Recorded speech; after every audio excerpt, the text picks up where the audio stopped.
Now, until the reign of Numa Pompilius in Rome, many neighboring nations and states considered Rome not to be a city. Like they thought of it as a camp set up in their midst and was a menace to the general peace in the area. So from the beginning of the city of Rome, founding of it by Romulus, up until the reign of Numa Pompilius, many societies around didn't really take Rome seriously, or at least not as a as a valuable member of that neighborhood. They saw it as a city that was problematic, was chaotic, was causing problems.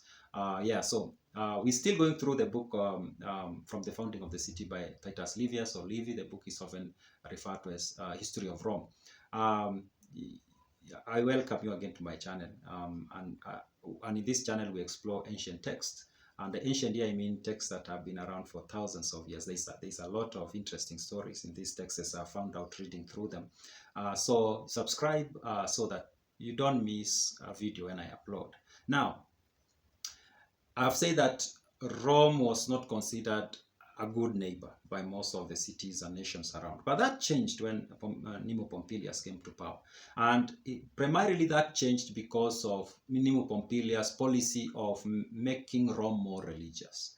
He built temples, he appointed priests, he came up with manuals on how to do religious practices. He put more money into religious rites and things like that. And over time, Romans became less interested in war and more interested in gods. And because of that, Livy tells us that slowly the neighboring cities started having a different perception about Rome. And in fact, they started revering Rome. They started seeing it. They started revering it because it was so religious. Of course, most states during that time were very religious. So to see Rome become very religious, it was something that they took note of. And in fact, besides revering Rome, in fact, they started considering sacrilege to injure Rome. That's how far it went. So because they thought this city worships God so intently, so it would be wrong for anyone to injure them or to attack them for no good reason. And from that moment, Rome started getting a positive, or the neighboring nations started to impress Rome.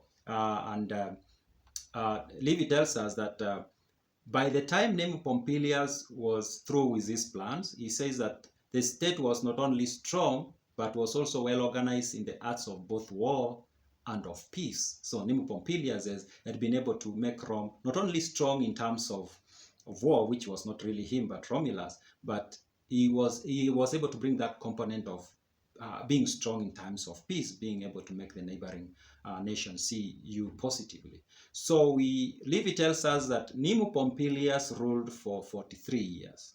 I remember in another video I did say that Livy doesn't mention how long Romulus ruled. That was at the end of where he mentioned the end of Romulus. He didn't really mention that. But later on, when he's talking of Numa Pompilius, he tells us that Romulus ruled Rome for 37 years and Numa Pompilius for 43 years.